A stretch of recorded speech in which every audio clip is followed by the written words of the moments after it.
धनतेरस के दिन हर कोई माँ लक्ष्मी और भगवान कुबेर की पूजा करता है। मान्यता के अनुसार धनतेरस के दिन ही क्षीर सागर से माँ लक्ष्मी और कुबेर देवता प्रकट हुए थे। इसी वजह से धनतेरस के दिन इन दोनों की पूजा की जाती है। धनतेरस के दिन अगर शुभ मुहूर्त में धूप दीप नैवेद्य से माँ लक्ष्मी की आराधना की जाए तो माँ लक्ष्मी का स्थायी निवास आपके घर में होता है। भगवान कुबेर की भी इस दिन आराधना का विशेष महत्व है। भगवान कुबेर की आराधना किसी और दिन नहीं की जाती सिवाय धनतेरस के। धनतेरस को अगर कुबेर आराधना की जाए तो आपके घर में धन की कमी जो है वो कभी नहीं रहती। इसलिए कुबेर आराधना इस दिन जरूर करनी चाहिए। इसके साथ आज मैं आपको एक ऐसा उपाय बताने वाली हूँ जो माँ लक्ष्मी को प्राप्त करने के लिए आपको जरूर करना चाहिए। ऐसे करने से माँ लक्ष्मी का वास आपके घर में सदा के लिए हो जाएगा। देखिए, माँ लक्ष्मी को पीली चीजें बहुत पसंद हैं। आप जानते ही हैं कि भगवान विष्णु को और माँ लक्ष्मी को पीली चीजों को चढ़ाया जाता है। पीले वस्त्र चढ़ाए जाते हैं, पीले फल चढ़ाए जाते हैं। माँ लक्ष्मी और भगवान विष्णु को पीले रंग के बेसन के लड्डू भी चढ़ाए जाते हैं। इसके साथ साथ केले का बहुत अधिक महत्व माना जाता है।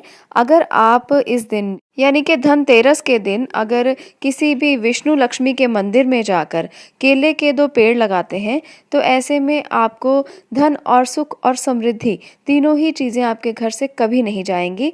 परंतु एक बात का आपको ध्यान रखना है, धनतेरस के दिन आपने केले के पेड़ लगाने हैं, 2 लगाने हैं। आपको इसको 1 की मात्रा में नहीं लगाना।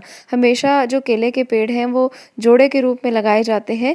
इसे आप किसी भी भगवान विष्णु और माँ लक्ष्मी के मंदिर में लगाकर आए और इसके बाद आपने इनको जल देना है रोजाना।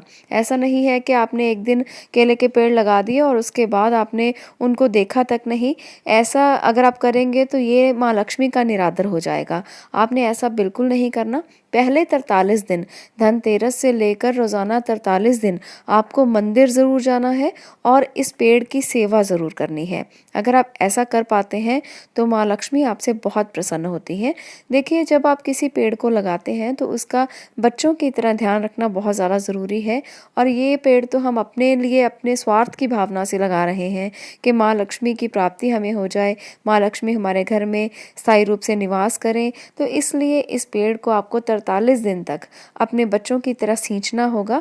जिस प्रकार बच्चों को पाला जाता है, 43 दिन तक माँ अपने बच्चों को अपने से अलग नहीं करती, बिल्कुल उसी तरह से आपने इन केले के पेड़ की सेवा करनी है। इन पर आप अक्षत चढ़ाएं, इन पर आप धूप दीप से नैवेद्य से आप उनकी पूजा अर्चना करें। रोजाना अगर 43 दिन इस प्रकार से आप पूजा अर्चना करते हैं तो जरूर माँ लक्ष्मी आपसे प्रसन्न होंगी और आप जो मनोकामना करेंगे वो जरूर पूर्ण करेंगी। इस एक छोटे से उपाय से आपके जीवन में सभी तरह के कष्ट दूर हो सकते हैं। आपने कितने भी बड़े बड़े कर्जे क्यों ना ले रखे हों, आपके कर्जे 40 दिन में ही उतरना शुरू हो जाएंगे। आपको इसके रिजल्ट मिलना शुरू हो जाएंगे। धन का आगमन शुरू होगा और धन आने के रास्ते खुलने लगेंगे। तो ये छोटा सा उपाय आपकी ज़िंदगी में बड़ा परिवर्तन कर सकता है। इसलिए इसे ज़रूर आजमा कर देखें। तो इस प्रकार से इस धनतेरस के मौके पर आप भी ये पेड़ ज़रूर लगाएं। केले के पेड़ लगाने से एक तो आपको सुख और समृद्धि मिलती है, माँ लक्ष्मी की अपार कृपा मिलती है और दूसरे साथ साथ इसका जो है वो पर्यावरण पर भी अच्छा प्रभाव पड़ता है। इनको लगाने से पर्यावरण शुद्ध होता है और आपको साथ में फल की प्राप्ति भी होती है, केले के रूप में भी और इसके साथ साथ आर्थिक संपन्नता के रूप में भी। तो हर तरह से इसका फ़ायदा ही फ़ायदा है। इसलिए आप ऐसा ज़रूर करें।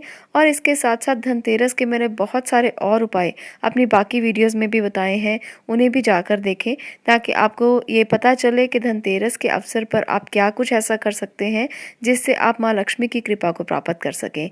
आज के लिए इतना ही। अगर आपको वीडियो अच्छी लगी हो तो लाइक करें, शेयर करें और चैनल को सब्सक्राइब करें। वीडियो को देखने के लिए धन्यवाद।